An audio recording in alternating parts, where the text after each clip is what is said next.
Guys, panoorin nyo guys. Isang kambing umakyat ng puno.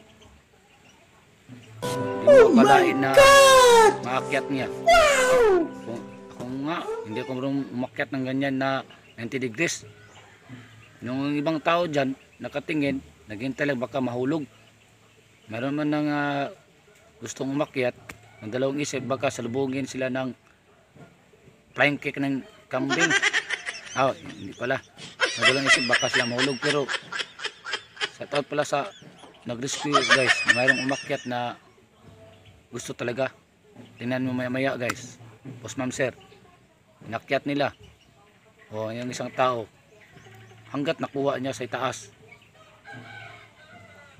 Maya kaya tayo mga Boss Ma'am Sir, kung tayo may alaga na ganito na klase na hayop o animals, ating laging babantayan.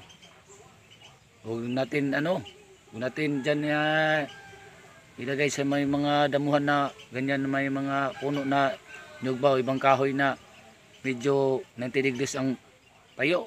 Kasi may posible talaga na akyat to. Akala siguro niya si Jackie Chan siya. Ayaw di ma. So, buti nilang mabuti itong mga tao ito nakikita. Mayroon naghihintay sa baba, mayroon naghihintay sa taas, na saluhin na baka mahulog sa baba, sa taas. Nung nag-rescue sa taas, wala sa iyo sir. At saka yung ibang puno na makitang niyog, God bless sa iyo sir. Buti na lang may mga buting kalooban. No? So yan na po mga guys. Boss Ma'am Sir. Please share and follow on my page. Like and share. Thank you very much. God bless. Kung gustuhan nyo ang aking video. So nakuha ko to sa isang vlogger, no? Ako ay saludo ako sa iyo sir, sa iyong palagahan na